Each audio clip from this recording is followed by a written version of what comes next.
Selamat pagi teman-teman sekalian, masih di channel saya. Pagi hari ini kita akan membahas mengenai kunjungan Presiden Prancis Emmanuel Macron ke Indonesia. Hubungan Indonesia dengan Prancis sangat baik, menjadi suatu mitra strategis dalam bidang ekonomi. Baru-baru ini Indonesia membeli pesawat tempur Rafale ya. Harganya sekitar 1,6 triliun atau 2,7 triliun. Membeli 42 unit gitu kan.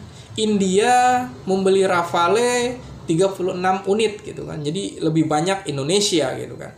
Jadi Indonesia ya sebagai pelanggan atau konsumen lah ya produk militer dari Prancis gitu kan. Baru-baru ini ya pesawat Rafale menghebohkan dunia gitu kan, karena kalah oleh pesawat J-10C milik atau buatan Cina gitu kan. Nah, apakah teknologi Rafale kalah dari J-10 buatan Cina? Nah, ini menarik juga menjadi isu dunia juga, bahkan saham dari pesawat Rafale turun gitu kan. Nah, Prancis memiliki kepentingan untuk datang ke Indonesia untuk menjelaskan itu gitu kan. Karena di dalam dunia perdagangan gitu kan, kalau ada barang yang lebih murah, lebih baik, teknologinya lebih canggih, mungkin konsumen bisa beralih ke sana gitu kan. Apalagi Indonesia ini dengan Cina juga sangat kuat hubungan diplomatiknya. Bahkan investasi Indonesia di Cina lumayan, juga investasi Cina ke Indonesia tuh lebih besar gitu kan ketimbang dari Prancis gitu kan.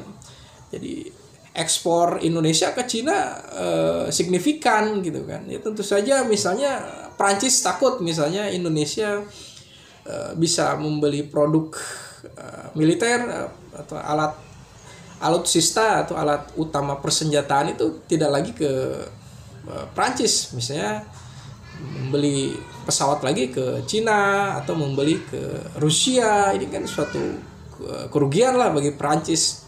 Makanya Macron datang ke Indonesia ya untuk menjelaskan itu gitu kan. Ya karena Indonesia itu tidak boleh juga membeli barang yang misalnya di bawah standar misalnya kan, atau membeli barang yang mahal tapi tidak mencapai harapan gitu kan misalnya.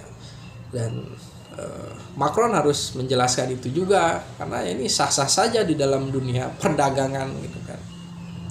Selain itu memang Macron memiliki saat ini memang terlibat konflik dengan Rusia gitu kan. Ya, Indonesia dekat dengan Rusia gitu kan. Bahkan dinilai Presiden Jokowi atau Prabowo lebih dihargai oleh Putin ketimbang negara Uni Eropa yang tentu saja saat ini terlibat konflik akibat krisis Ukraina gitu kan. Ya Indonesia dalam politiknya kan bersifat multipolar gitu kan. Kalau kata Putin itu ya Indonesia mungkin prinsip bebas aktifnya menyebabkan hal seperti itu, atau juga Indonesia ini banyak berkepentingan dengan negara lain ya untuk saling cari untung gitu kan. Ya tidak boleh gitu dalam satu hubungan dengan negara lain gitu kita rugi gitu kan. Saat ini memang Macron menjadi rival atau punya konfrontasi dengan Rusia gitu kan ya, akibat krisis Ukraina gitu kan.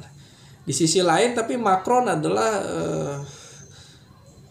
mendukung kedaulatan Palestina gitu kan. Saat ini gitu kan kecenderungannya untuk mendukung kedaulatan Palestina, meskipun ya dalam tindakan praksisnya tidak terlalu signifikan gitu kan. Baru-baru ini Macron mengecam tindakan Israel memblokade pasokan makanan dari luar gitu kan. Ini sangat tidak bagus, memalukan bagi Macron itu kan. Macron menyatakan bahwa Israel memalukan gitu kan, menahan memblokade pasokan makanan dari luar untuk warga Gaza gitu kan.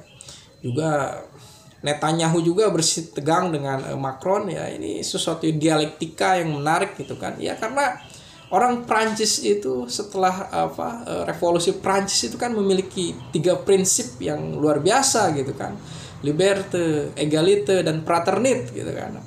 Kebebasan, persamaan, kemudian persaudaraan. Ya, harusnya memang Prancis harus seperti itu gitu kan. Harus memberikan kebebasan, harus mendukung kebebasan dari Palestina gitu kan, dan menghentikan genosida di Palestina dan Gaza gitu kan. Meskipun nanti Prancis akan berhadapan dengan Amerika atau dengan Inggris gitu kan. Sebagai negara yang dikenal negara yang berbudaya bebas, di Perancis ini memang lagi marak soal Islamfobia gitu kan ya. Ya memang jadi ada suatu komitmen dari Macron untuk memberantas atau untuk mengamankan para separatis yang apalagi Islam yang radikal di sana gitu kan. Ya, ini sesuatu yang memang harus lebih adil gitu kan, harus lebih komprehensif menyikapinya gitu kan, tidak boleh dengan ketakutan yang berlebihan gitu kan. Ya, bertindak seperti manusiawi lah gitu kan.